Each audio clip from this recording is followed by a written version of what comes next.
जो कर्मचारी थे उनको गवर्नमेंट अब कॉन्ट्रैक्ट में ले रही है। मतलब बीच का जो गैप था वो पूरा कर रहे हैं हम, वो निकाल रहे हैं। क्योंकि कई बार क्या होता था कि जो कागज़ों में सैलरी है वो ज़्यादा है लेकिन मिलती एक्चुअल में जो वो कम है, तो उन पर तलवार लटकती थी कि विदाउट एनी नोटिस कभी भी निकाल देते थे, है ना। तो ये जो बिचौला सिस्टम है वो ख़त्म करेंगे। अभी ज़रूरी जो सेवाएं हैं, फायर ब्रिगेड है, जहाँ हाई वोल्टेज बिजली की कंप्लेंट है, सफाई वाले हैं, अभी उनको बीच में लिया है, धीरे धीरे सबको कर लेंगे। तो ये बिल सर्वसम्मति से पास हो गया। और दूसरा है जो स्कूलों की फ़ीस, जो प्राइवेट स्कूलों की मनमर्जी थी वो बंद हो गई है।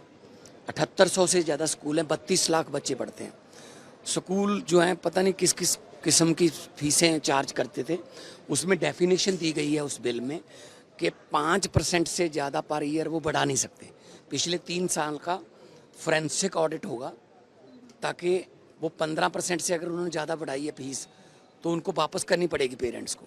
और फीस का भी डेफिनेशन दिया है कि फ़ीस का मतलब है जो कंपल्सरी पैसे पेरेंट्स से लिए जाते हैं। कोई बिल्डिंग फीस के नाम पे ले लेते हैं, कुछ वोकेशनल टूर के नाम पे ले लेते हैं, कोई ट्रांसपोर्ट फीस हो गई, कोई मतलब ऐसे बहुत सी फीसें ट्यूशन फीस के बिना बना रखी हैं।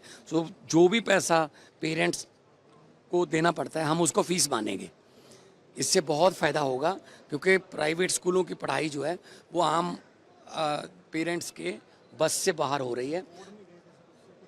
नहीं, देखो मैं उनको कहूँगा कि हम कोई आपके खिलाफ नहीं है, लेकिन पढ़ाई को व्यापार, इतना भी इस लेवल का व्यापार ना बनाया जाए।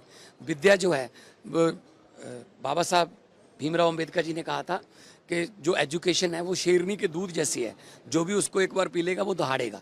और quality education, right to education, ये हमारे मतलब ज़रूरी विषय हैं। और हर बच्चे को पढ़ाई मिले, क्वालिटी एजुकेशन मिले, और स्कूल जो है वो विद्या को, एजुकेशन को आम लोगों से बाहर ना, पहुंच से बाहर ना करें। तो ये बिल पास हुए हैं।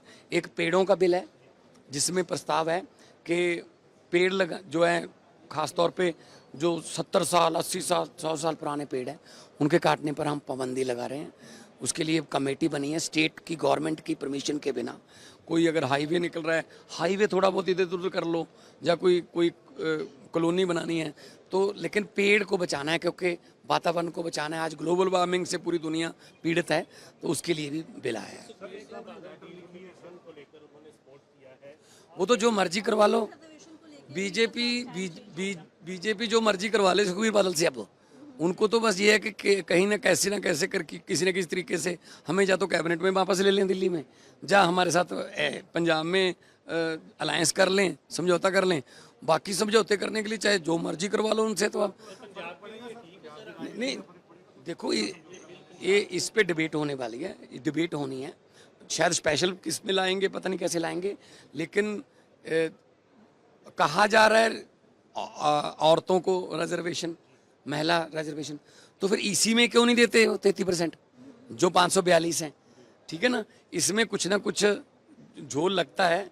तो इस पे डिबेट होनी चाहिए, पहले स्टैंडिंग कमेटी के पास चला जाना चाहिए। हाँ जी, मैंने गवर्नर साहब को लेटर लिखा है कि 31 साल हो गए उनको, और उनकी जो माँ है, माता जी हैं, वो बहुत बीमार चल रहे हैं, बेहोश हैं, नाम लेने पर थोड़ा बहुत रिएक्ट करती हैं। तो ये ह्यूमन राइट्स में आता है।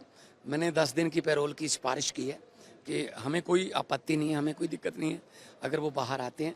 और उनके जो जितने भी वो मोर्चा लगा हुआ, उन्होंने भी मुझे गारंटी दी है कोई हल्ला गुल्ला नहीं होगा, कोई लॉ एंड ऑर्डर की सिचुएशन नहीं पैदा होने देंगे।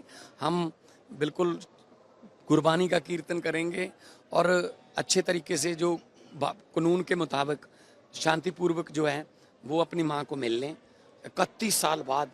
तो पैरोल उनका हक भी बनता है। तो हमने रिकमेंड किया, मुझे उम्मीद है गवर्नर साहब ड्यूटी प्रशासक हैं तो वो जल्दी ऑर्डर करेंगे ताकि वो जल्दी से जल्दी बाहर आके अपनी मांग को मिल सके। अभी फोरेंसिक ऑडिट होगा, तो जो स्कूल जो है इसमें पाए गए तो उनसे रिफंड करने के लिए पेरेंट्स को रिफंड करेंगे, बाई चेक करें, जब कैसे भी करें, एडजस्टमेंट नहीं करेंगे कि जी हम अगले साल की फीस में से कर लेंगे अपना। वो पूरा टाइम बाउंड है, पूरे रूल एंड रेगुलेशन बना के लाए। पता क्या है, पहले तो कहते हैं जी सेशन लंबा करो, जब सेशन 7 दिन का हो गया अब कह रहे हैं जी हम तो बैठना नहीं, हमें तो हर रोज आते हैं वॉकआउट करके बाइकआउट करके चले जाते हैं। भाई आपको बाइकआउट करने के लिए थोड़ी चुना है, आपको वहां पे डिबेट करने के लिए टाइम मिलता है, प्रॉपर टाइम मिलता है। कुछ जो हैं मेंबर उनके बैठे रहते हैं, उनको टाइम मिलता है प्रॉपर, ठीक है ना। यही तो लोकतंत्र की खूबसूरती है कि प्रतिपक्ष और पक्ष, सत्ता पक्ष दोनों आपस में बैठ के डिबेट करो। तो ये थोड़ी है कि आप बोल के थोड़ा बहुत जा कोई नुक्स निकाल के जिंदाबाद मुर्दाबाद करके बाहर निकल जाओ।